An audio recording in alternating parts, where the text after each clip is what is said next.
Buenas tardes, bienvenidos al podcast del NetriVoz. Yo soy Pedro Benítez. Yo soy Aurelio Benítez. ¿Qué tal estás? Sí, todo bien. Listos para continuar, para seguir avanzando con este proceso. Bueno, hoy hemos decidido cambiar un poco la modalidad para reaccionar a un debate que hicieron John Lennox, el matemático de Oxford, y Peter Atkins, un químico muy renombrado. Entonces vamos a ir reaccionando un poco a algunos clips, algunos fragmentos, y vamos pues a dar nuestra opinión sobre el contenido que ellos discutieron y eh, el tema esencial de ese debate, aunque trataron un poco temas misceláneos, pero el esencial era si la ciencia puede explicarlo todo. Entonces, no sé si quieres hacer alguna... Sí, recordar siempre que nosotros, los objetivos del NetriVoz están enfocados a presentar, promover una cosmovisión cristiana razonada. Es decir, a nosotros nos interesa el desarrollo del pensamiento crítico, que las personas sepan cómo resolver objeciones, situaciones complejas, inclusive ataques contra la cosmovisión cristiana, el cristianismo y la Biblia, ¿no? Para que las personas sepan hacia dónde vamos siempre con este tipo de podcast también. Exacto. Entonces, bueno, vamos a ver el clip y luego vamos a dar nuestra opinión al respecto. And I just want to throw a very simple analogy into this, which I find quite useful. About boiling water. How would you explain boiling water? Well, you can explain it by talking about heat conduction and agitation of molecules of water. You can also say the water is boiling because I'd like a cup of tea. Now, those two explanations are very different. They don't conflict. They complement. One is a scientific explanation, natural scientific, but the other is an explanation in terms of the intention and purposes of an agent. And Peter said quite clearly that science doesn't go in for that kind of purpose, but that doesn't mean that kind of purpose doesn't exist. In fact, people have been enjoying tea for millennia before they knew anything about the theory of heat in physics. So what I want to say is this. The God explanation is different from the science explanation. God no more competes with science as an explanation of the universe than Henry Ford competes with physics as an explanation of the motor car. Bien, entonces este primer fragmento habla un poco de si la ciencia puede explicarlo todo. Creo que comenzamos con el tema principal, ¿no? Entonces, ¿qué ideas tienes tú respecto a ese fragmento? ¿Qué te surge? Bueno, a mí me llama la atención que la tendencia de Peter Atkins es hablar siempre de las ciencias naturales. En cambio, veo como John Lennox está está expandiendo un poco, abriendo más el sistema, no cerrándolo tanto para avanzar con otras posibilidades. Y me parece que habría que definir también después qué es la ciencia y si hay otras clasificaciones de ciencia que nos permiten adquirir un conocimiento humano, ¿no? No sé cómo lo ves tú. Sí, claro que hay que aclarar que, por supuesto, las personas que estén viendo este podcast, no les sería malo ver el debate completo, ¿no? Para que entiendan un poco el contexto. Pero esta primera pregunta que les hicieron a ellos era sobre si la ciencia puede explicarlo todo. Por supuesto, Peter Atkins toma la postura de que sí se puede explicar todo mediante la ciencia. Y John Lennox postula que hay ciertos aspectos del universo que la ciencia no puede explicar de manera absolutamente abarcadora. Entonces, creo que la idea es, la ciencia explica ciertos aspectos del universo, pero no entra en conflicto con las explicaciones que Dios y la Biblia dan sobre otros aspectos. Por supuesto, sabemos que Dios es una explicación bien abarcadora, es completa, pero en este nivel un poco más bajo, cuando hablamos de la interacción entre ciencia y Biblia, ciencia, Dios, cada uno responde a aspectos distintos del universo. Entonces no tienen por qué estar en conflicto, no necesariamente. Así que creo que la postura de John Lennox es bien clara. Él dice, uno puede explicar cómo se hace el té por procesos químicos, cómo calientas el agua y cómo ebulle, etc.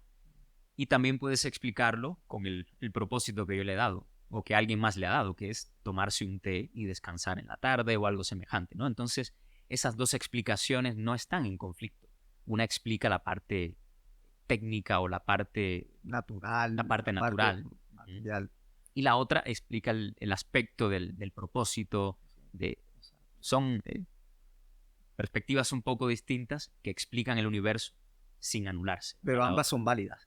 Ambas son válidas porque, como bien decías, la segunda, la que habla de disfrutar el té o el café que te estás preparando, ahí hay una intención y un propósito. Y esa intención y propósito se cumple cuando tú atraviesas un proceso que desde la perspectiva científica se explica en el campo de lo natural, ¿no? Claro. Y está muy bien porque el objetivo de la ciencia es adquirir conocimientos sobre el mundo natural. Entonces, para eso intervienen la física, la química, la biología, bueno, las ciencias naturales. Pero sí me llama la atención cómo Peter Atkins, desde el principio, el énfasis está en las ciencias naturales. Es como si las ciencias naturales fueran las únicas vías para adquirir conocimiento. Y aquí habría que preguntarse si, por ejemplo, si no hay otros conocimientos sociales, cotidianos, que se adquieren y no tienen que atravesar por un riguroso proceso científico, metódico, organizado, puntual, etcétera, ¿no? Por ejemplo, poniendo un ejemplo, cuando una persona se enamora de otra, entonces tú no puedes, si tú vas a emprender un noviazgo o un matrimonio, tú no vas a hacer un estudio científico sobre la persona. Tú vas a conocer lo cotidiano, las interacciones cuando salen a pasear, quizás a caminar y conversar, pero no estás haciendo un proceso, no estás desarrollando un proceso riguroso digamos, de observación, investigación, recolección de datos empíricos. Sería como complicado. Claro. Y así sucede en la vida cotidiana. Si vas a cruzar una calle, tú te basas en los conocimientos empíricos, por supuesto, que ya tú has desarrollado desde la niñez, cómo se cruza una calle. Es metódico porque hay pasos, ¿no? Yo tengo que mirar primero. Hay gente que no mira, hay gente que se lanza, por eso a veces hay accidentes. Pero sí sería bueno que conversáramos un poco sobre el tema de reducir el campo de la ciencia solo a las ciencias naturales, ¿no? Cuando hablamos de ciencias naturales nos referimos a aquellas ciencias que tienen que ver directamente con la biología, la física, la química y demás. No sé qué opinas.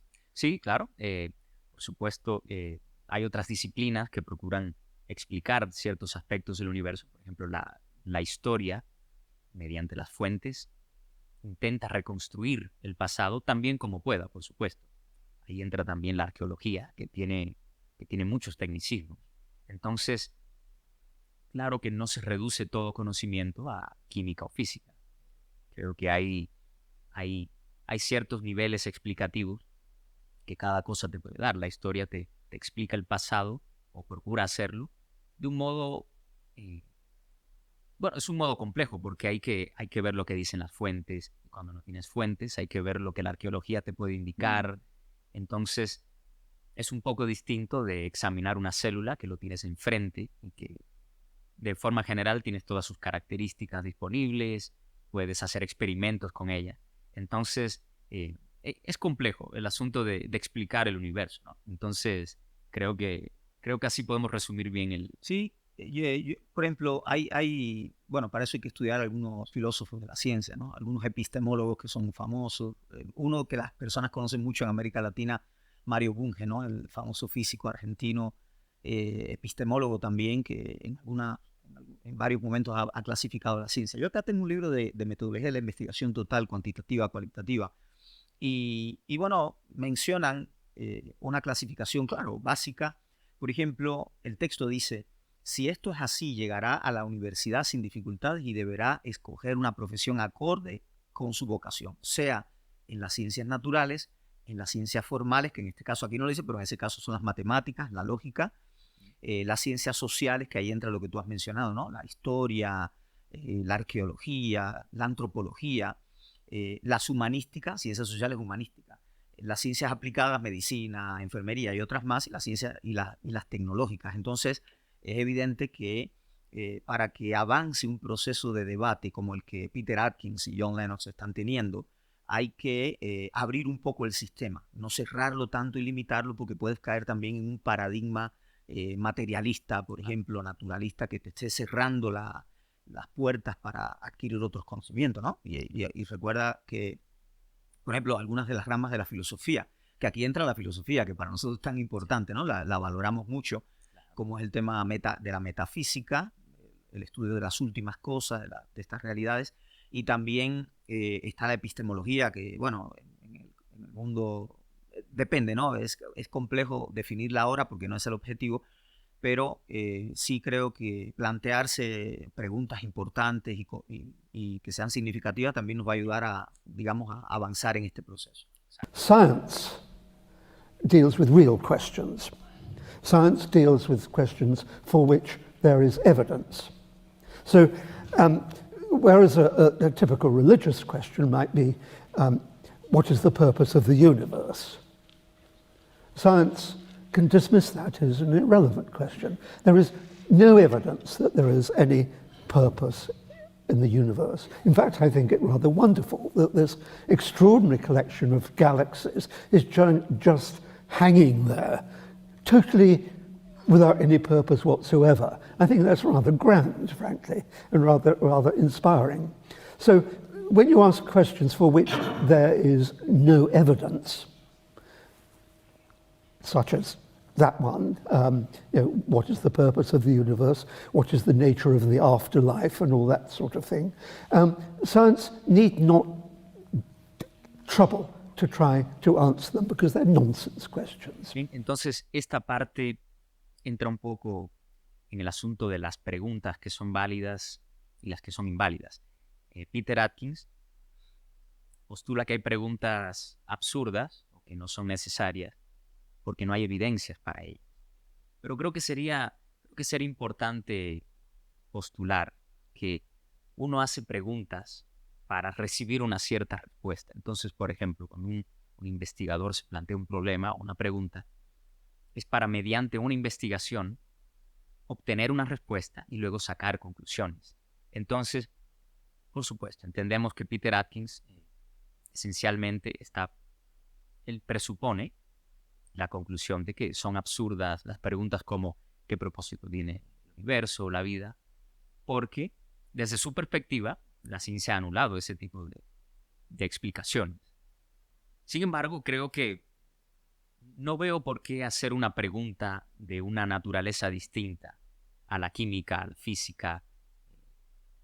No veo por qué sería anulada de inmediato por una presuposición como la que hace Atkins. Él hasta ahora no ha demostrado contundentemente que la ciencia haya explicado cómo el universo o la vida no tienen propósito alguno. Entonces, ese tipo de cosas se establecen en los diálogos, en las investigaciones, en las revisiones de las investigaciones. Entonces, presuponer que es una pregunta absurda porque yo creo que no tiene propósito nada, porque tengo una cosmovisión naturalista, me parece que es poner un poco la carreta, la carreta antes que los caballos. Uno hace preguntas para recibir respuestas. Luego de que recibes la respuesta o los hechos o los datos, entonces empieza un proceso de explicación, de interpretación de los datos. Pero por supuesto, esa interpretación está un poco condicionada porque todo el mundo tiene presuposiciones y hay que luchar un poco a veces con las presuposiciones. Pero creo que se puede lograr. No creo que seamos absolutamente absurdos como para no poder identificar nuestros sesgos y tratar de luchar contra ellos. Pero no me parece que la pregunta de si la vida o el universo tienen propósito sea absurda porque la ciencia haya demostrado que así es. No creo que esa sea la realidad en este momento. Claro, y has dicho algo interesante, ¿no? Identificar los sesgos o las presuposiciones sesgadas. Y hay presuposiciones que no están sesgadas, que se fundamentan, por ejemplo, en conocimientos válidos, fiables, porque son el resultado de la investigación científica rigurosa, sistemática. Pero aquí es interesante también ver que hay que tener cuidado siempre de no reducir el término ciencia a la cosmovisión naturalista o atea. Es decir, cuando la ciencia está condicionada por el ateísmo, por el agnosticismo, podemos caer en paradigmas que no nos permitan avanzar cuando hablamos de ontología, metafísica, inclusive la epistemología. El tema de la epistemología, que al final se define, digamos, como el conocimiento científico que es el resultado del método de investigación científica. Entonces, pero aquí entra la nociología, que es el conocimiento en general. ¿Cuál es la naturaleza del conocimiento? Todo esto. Entonces, reducirlo todo a una cosmovisión materialista, imagínate, no nos permitiría entrar en los sistemas éticos y los sistemas filosóficos de los griegos y de otras personas que, sí, que muchas veces trataban de entender a Dios, ¿no? Inclusive el cristianismo.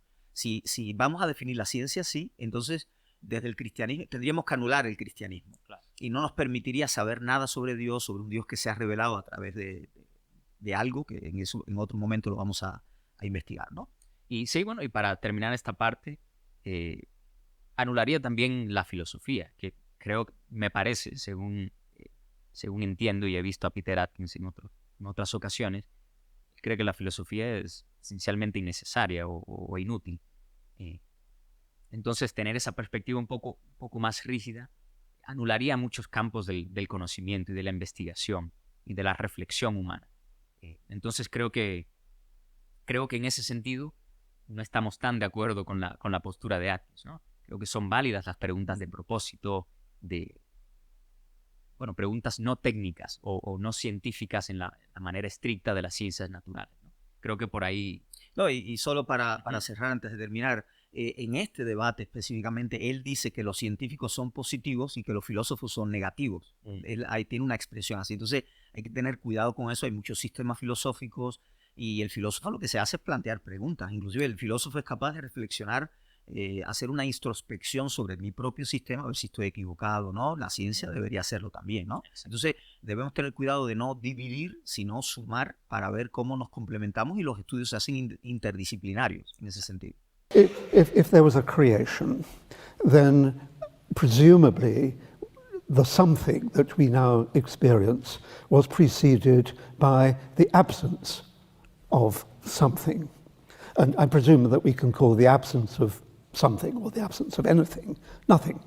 So presumably at the creation, somehow or other, absolutely nothing changed into, I use the term rolled over, changed into something. Is that what By happened? principles of indolence and No. ignorance and... No, those come later. Oh, I see. I need to read this, you see, Yeah, Peter. I'm yeah. sorry, you catch me out. But I think... No, let me speak to the point. Let me just finish. So presumably you think that if there was absolutely nothing and it turned into absolutely something, that there was an agent involved in causing that. Is that the creation? I wouldn't quite put it that way. How would you I put would it? say that the universe comes from nothing physical, but it doesn't come from nothing. God is not nothing. En esta parte tocan un poco el tema de los orígenes. Y según entiendo, según he visto, ha habido la tendencia desde hace años a redefinir la nada un poco, como alguna especie de fluctuación o de un estado energético neutro, etcétera, etcétera. Pero creo que redefinir la nada de ese modo es un poco peligroso. Una nada bien definida, me parece, que es aquella ausencia de todas las cosas.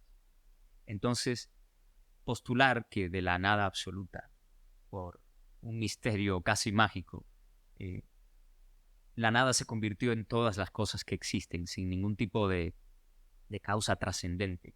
Me parece que es como alguien ha dicho, no tengo suficiente fe como para ser ateo. Es un poco extravagante la afirmación. Creo que lo que dice John Lennox es esencialmente que, ya que Dios es eterno y siempre ha existido, entonces el universo no comienza de la nada absoluta, en el sentido de que no existiera ninguna cosa antes de él. Entonces, no sé quién era exactamente el que lo había dicho, pero si en algún momento existió la nada absoluta, entonces nada existiría. Porque sabemos que de la nada nada proviene. La nada no tiene propiedades, no tiene potencial ninguno, es una absoluta ausencia de todas las cosas. Entonces creo que en ese aspecto hay un conflicto un poco serio en la parte atea, ¿no? Mediante un proceso desconocido, que la nada se transforme en algo, como creo que Peter Atkins dice ahí o un poco antes, me parece problemático. No sé qué crees al respecto. Sí, a mí me parece muy bien como has trabajado el tema de esta cita, ¿no? De que si en algún momento existió la nada absoluta, no es posible llegar al algo, a menos que la nada en ese sentido fuera algo como las fluctuaciones cuánticas que han propuesto algunos y otras cosas, pero ya ahí no estaríamos hablando de nada, ¿no? Es decir, habría que ser un poco más riguroso y menos, porque en ese sentido lo que estamos viendo es una nebulosa. Es como si alguien tratara de generar hipótesis o teorías para ajustarlos a su cosmovisión, ¿no? Evadiendo toda responsabilidad con las evidencias, los datos, los mecanismos que son naturales, como es el caso de la inteligencia, ¿no? Eso hablaríamos en otro momento para hablar de la información y otras, el origen de la información y otros mecanismos. Entonces, sí creo que es peligroso cuando alguien trata de arreglar las evidencias, de ajustar todo para adecuarlo a tu cosmovisión. Cuando lo que planteamos en el primer podcast es que es la verdad, es la adecuación de nuestro intelecto, de nuestra capacidad intelectiva a la realidad misma de las cosas. Entonces aquí lo que estamos es especulando. Es decir, con el origen del universo hay bastante especulación, primero porque aquí estamos hablando del pasado que no podemos replicar y la ciencia se basa, uno de los principios de la ciencia es la replicabilidad, que tú puedas replicar los experimentos para ver en qué condiciones ellos varían, para poder describirlos, explicarlos, etc. Y aquí estamos hablando de un punto anterior de los que no tenemos testigos oculares, ¿no? Entonces, lo que estás diciendo de John Lennox es real. Es decir, la Biblia presenta a un Dios que es espiritual, que tú no puedes ver. Es más, hay un texto en la Biblia, en Hebreos capítulo 11, que dice, por fe entendemos que el universo fue concebido o creado de las cosas que no se ven, ¿no? Estoy tratando de parafrasearlo para que se entienda mejor. Es decir, que lo que vemos hoy fue concebido de algo que era invisible. Claro, no vamos a entrar en el tema de los átomos, de las partículas subatómicas, porque eso sí se puede, la ciencia sí tiene acceso a esa información y a esos datos. No sé qué te parece si quieres añadir algo sobre esto. Sí, por ejemplo, en otro lugar, John Lennox ha hablado un poco de cómo debajo de las cosas del universo, de todas las realidades, está el lenguaje de las matemáticas. Y cómo el fundamento, digamos, el orden y la estructura está en lenguaje, en palabra, en orden. Y él lo ha conectado también con el asunto o el tema del logos. Por supuesto, él salta directamente al logos encarnado del cristianismo, que es un asunto muy complejo y muy grande, que pudiéramos conversar en otro momento, porque no vamos a abarcar todos estos temas, solo estamos reaccionando.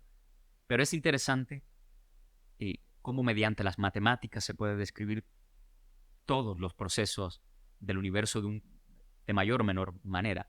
Entonces, cómo también probablemente desde antes, pero los antiguos griegos reconocían este orden, este logos en el universo, y cómo luego el cristianismo da una respuesta contundente respecto a esa intuición que el ser humano había percibido, ese orden en las cosas. Entonces, ese logo encarnado que afirma ser la verdad, como ya habíamos hablado en el otro podcast, ¿no? Es un tema muy grande, es un tema complejo y muy profundo que podemos conversar más adelante. Pero creo que lo que refleja es cómo hay más misterios que solo átomos y partículas en el universo, más allá de la materia y la energía. Y creo que cuando entremos en el tema de la existencia de Dios, de los orígenes, creo que podemos hablar un poco de las características necesarias para la causa del universo, que ya que está fuera de la materia y la energía, que comienzan con el universo, entonces debe ser inmaterial.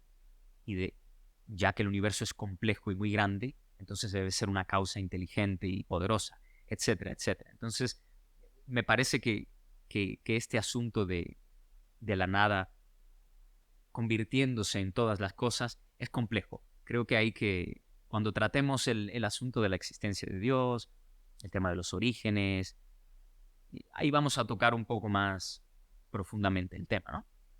Pero sí, me parece que hemos cubierto de forma general lo que ellos han dicho. No sé si quieres decir algo más o pasamos. Sí, no, solamente cerrar esta parte con la idea de que si nosotros queremos ser sistemáticos, es decir, cuando hablamos de método científico sistemático y riguroso, sistemático es ordenado, organizado, va atravesando por pasos para que todo esté bajo control, y riguroso cuando se habla de precisión, de exactitud, para que el conocimiento, el resultado del conocimiento sea válido y fiable, ya eso lo habíamos mencionado, ¿no? Entonces es importante que la gente sepa cuando hay una teoría, hay una diferencia entre hipótesis y teoría, ¿no? La hipótesis es una propuesta tentativa que hay que investigar para ver si los datos, cuando los contrastamos, los datos pueden sostener esa hipótesis. Y cuando hablamos de teoría ya es un sistema más complejo que está formado por una serie de propuestas digamos, y enunciados que ya tienen fundamento, que se han investigado bien, etc. Entonces, cuando vamos a hablar, la gente tiene que saber distinguir entre una teoría y una especulación. Sí. Cuando se está especulando. Entonces, la Biblia presenta a un Dios que ha creado el universo, eso lo dicen varios textos en la Biblia, con inteligencia y con sabiduría. Es decir, no es un Dios que está en pleito con otros dioses, ni es una cosmovisión de iras y de envidias entre dioses que se están matando, sino que hay inteligencia, hay leyes, hay sabiduría. Por eso el mundo, el universo es inteligible ante nuestro intelecto, ¿no? Nosotros podemos entenderlo. Y el tema de las matemáticas, que en otro momento hablaremos, lo que tú has tocado me parece fundamental, ¿no? Sí. Es decir, aquí lo que nosotros vemos cuando miramos el universo no es un desorden caótico, sin sentido, mindless, como dicen muchas veces, ¿no? Irracional, sin sentido, ciego. Estamos viendo algo más. Pero bueno, hay otros podcasts que nos van a permitir hablar de esto. Perfecto. Entonces vamos a ver el siguiente fragmento, que es sobre la existencia de Jesús. You slipped in one or two things which troubled me. And one of them was if Jesus ever existed. Now you're interested in science and evidence. I do not know, and I've read most of them, an ancient historian in the world who would question not only the existence of Jesus, but the basic facts of his life and so on. People who study these things, and it worries me when a person like you says, if he ever existed. Well, you should because read the more. evidence is there that he did exist. You should read more widely than you clearly have done.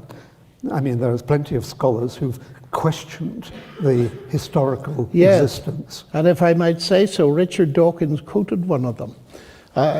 Dawkins does believe that Jesus exists, but he says a good case can be made out that Jesus never existed.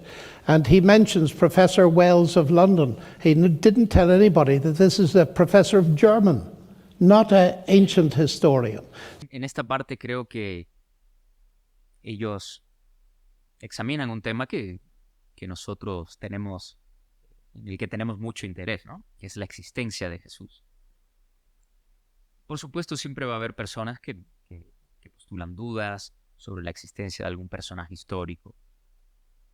Pero es cierto que la mayoría de eruditos, en general, aceptan la existencia histórica de Jesús de Nazaret. Y para examinar ese tema, siempre hay que recurrir a las fuentes. Entonces, Jesús es mencionado, Jesús de Nazaret, como personaje histórico en fuentes reputables del pasado. Josefo, Tácito y otros historiadores antiguos que, digamos, sustentan la afirmación de que Jesús, en efecto, fue un personaje histórico. Claro que si fuéramos más allá y, por ejemplo, y procuráramos demostrar la historicidad y la veracidad del Nuevo Testamento, también servirían como una corroboración. Pero si nos quedamos con las fuentes extrabíblicas, con las fuentes, digamos, enemigas, de algún modo, ¿no? O las que se oponían al cristianismo, entonces Jesús es mencionado en ellas. Y eso da una corroboración histórica porque son fuentes confiables. Por supuesto, no solo Jesús es mencionado, también Juan el Bautista, también se habla de Santiago, Jacobo, el hermano del Señor. Exacto, e incluso de Poncio Pilato, para quien hoy ya existe corroboración arqueológica también. Entonces, ya no es solo un nombre mencionado en las fuentes escritas, sino también hay corroboración arqueológica. Entonces, ¿qué crees al respecto? Esa duda de poner en duda la existencia histórica de Jesús, ¿qué tanto fundamento tiene? Sí, si tuviéramos como historiadores, los historiadores, si partieran siempre del principio escéptico, esa duda, como hemos hablado muchas veces, esa duda irresponsable de la que está partiendo Peter Atkins, que no estamos cuestionando su trayectoria como químico, ni su nivel, ni sus libros, no, nada de eso, es un científico. pero es evidente que como todo lo quiere reducir, él presiona para que todo se reduzca a las ciencias naturales. Entonces, cuando vas a hablar de un personaje histórico, es lógico que vas a tratar de negarlo, ¿no? Y mucho más cuando él se opone a esta cosmovisión del judeo-cristiana, el cristianismo, lo que plantea los relatos de la Biblia. Entonces, como bien has dicho, ¿qué hace el historiador? El historiador, bueno, reconstruye la historia a partir de fuentes documentales antiguas, buscando las primarias fundamentalmente, ¿no? Y también a través de una serie de investigaciones interdisciplinarias, como es la arqueología, tú mismo lo has mencionado, la arqueología, la numismática, las monedas, Claro. bueno, paleografía, el estudio de las escrituras antiguas, el estudio de la caligrafía, de la tinta, bueno, de las piedras, epigrafía, que ahí entra el estudio de lo que está escrito sobre piedra, sobre material no perecible, digamos. Sí. Porque está el material perecible que es el papiro, el pergamino, pero los no perecibles también son disciplinas muy importantes. Entonces, de las que parece ser que Peter Atkins no sabe mucho. Entonces, por eso es que la resistencia. Hay que tener cuidado siempre con... debemos siempre ser tan responsables como seguir las evidencias, a ver dónde nos llevan y evaluarlas de forma controlada. No es que cualquier evidencia ya me sirve para sustentar cualquier propuesta. Entonces es evidente que aquí entra el campo de la historia. La historiografía antigua es cómo adquirimos información del pasado a través de las fuentes documentales, de la arqueología y otras disciplinas. No sé si, bueno, ese es tu campo, estás estudiando historia y geografía, entonces en toda la trayectoria, todas estas asignaturas que has estudiado, el interactuar con especialistas en los campos, te va a dar a ti la medida de lo que Peter Atkins ahora no es un especialista para hablar de, digamos. Claro. Sí, las disciplinas auxiliares son muy importantes para corroborar, digamos, hechos históricos. Lo que la historia quiere hacer es reconstruir una cosa que ya no existe, que es el pasado. Entonces solo tenemos registros escritos o digamos, los objetos arqueológicos, artefactos, y con todo eso se procura reconstruir de alguna forma lo que ya ha sido. En cambio, las ciencias naturales, como habíamos dicho, generalmente tiene su objeto enfrente, puede interactuar con él, puede observarlo, pero como la realidad es tan compleja, estas disciplinas con diferentes métodos, aunque en general sigan el método científico de forma general, ¿no? Pero la existencia histórica de Jesús de Nazaret me parece que está bien establecida, y la mayoría de personas que estudian la historia no tienen mucho problema con la existencia de Jesús. Claro, alguno lo tendrá y en ese momento habría que entrar en una conversación, examinar sus evidencias, pero creo que por esa parte está bien establecido, es confiable. Sí. No, y bueno, próximamente nosotros vamos a tener una conferencia sobre el Jesús histórico, las evidencias, todo esto, que con más tiempo lo vamos a trabajar. Pero bien has dicho, y además hay que tomar en cuenta que, por ejemplo, que no es que las ciencias naturales no ayudan en nada al estudio del pasado, porque cuando vamos a aplicar el método de carbono 14, de investigación carbono 14, ahí hay que llevar al laboratorio, ahí hay que estudiar química. Por ejemplo, cuando se estudia la tinta que usaban en los papiros en diferentes periodos con más componentes de hierro, con menos componentes, según era el hollín que se utilizaba para hacer la tinta. Entonces, no es que las ciencias naturales no colaboren, pero el peso fuerte es interdisciplinario y viene con ciencias que pertenecen más al campo de las humanidades, sobre el conocimiento humano. Peter. I think it's talk of gods creates atheists. Talking about God creates atheists. As in once people start to look into it, they become atheists? Yeah, well, so they should. Right. And when they see the evil that belief in God brings into the world. Well, En este fragmento, Peter Atkins postula la recurrente objeción de que mientras más uno estudia o se prepara, más posibilidades hay de que uno sea ateo, ¿no? Sin embargo, creo que a lo largo de la historia vemos que, e incluso hoy también, por supuesto, hay personas teístas y cristianas en todas las disciplinas modernas y las antiguas. Bueno, cada cosa en su momento histórico, ¿no? Pero hay personas hoy mismo muy destacadas en sus campos y en sus disciplinas que para llegar a ese nivel tuvieron que prepararse mucho, tuvieron que hacer estudios universitarios, doctorados, investigación científica, etc. Entonces, decir que mientras más uno estudia o que si uno se prepara más y aumenta su conocimiento, uno debe hacerse ateo, convertirse en ateo, es un poco incongruente o quizá irresponsable, ¿no? Me parece que hay suficientes evidencias en personas, por ejemplo, como Stephen Meyer, el filósofo de la ciencia, John Lennox mismo, que es un matemático, pero si nos vamos atrás, el mismo Isaac Newton era ateísta, él creía en un Dios, ordenador del universo. Entonces, no necesariamente entender más o aumentar el conocimiento te lleva al ateísmo. Eso es absurdo. Las personas interpretan los hechos de formas diferentes y se van a un lado y otro. Y por supuesto, ahí habría que ver quién está cometiendo un error, pero no es un proceso automático que mientras más sabes, más ateo te vuelves. Eso es absurdo, me parece. ¿Qué crees? Claro, esto no es ni siquiera una argumentación, esto es un enunciado de Peter Atkins que me parece más a un mito al estilo moderno, ¿no? Es decir, mito en la concepción, en una de las definiciones que se les da. Los mitos modernos, cuando el ser humano está creando enunciados, los divulga, a veces circulan inclusive en el campo académico. Y otros sin pensarlo los adoptan. Entonces pensar que por estudiar mucho, inclusive estudiar en el campo de la ciencia te vuelve ateo es un absurdo. El enunciado se cae por su propio peso, ¿no? Estás enfrente de un matemático de Oxford que tiene 70 y tantos artículos científicos sobre matemática pura y otras áreas del campo, que ha escrito libros, que sigue investigando, que tiene como 3 doctorados. Me refiero a John Lennox. Tiene 3 doctorados, es un hombre de un nivel de lógica muy alto, de matemáticas, todo esto. Creo que tiene una maestría también en bioética, bueno, conoce la biología, etc. Y que tú digas que ya, entonces él tendría que ser ateo. Si vamos al campo de la filosofía y fuéramos a hacer un silogismo aristotélico, esto se iría al piso, porque si tú dices todas las personas que estudian se vuelven ateos, tendrías que decir John Lennox estudia y se volvió ateo. Entonces, lo que armas ahí es un rollo, ¿no? Ahí no hay argumentación de ningún tipo. Ahora, hay otro dato que si revisamos, que no vamos a dar el dato acá, pero si revisamos los científicos en diferentes campos que fueron galardonados con el premio Nobel en el siglo XX, durante todo el siglo XX, el porcentaje es altísimo. Es más alto de los teístas que ganaron premios Nobel. Tú has mencionado nombres, ¿no? Tenemos el caso de James Stewart.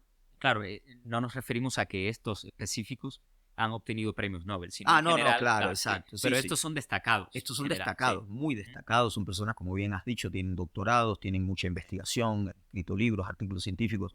Estaba comentando el caso de James Stewart, el químico sintético, que es un hombre que tiene más de 500 publicaciones científicas de la Rice University.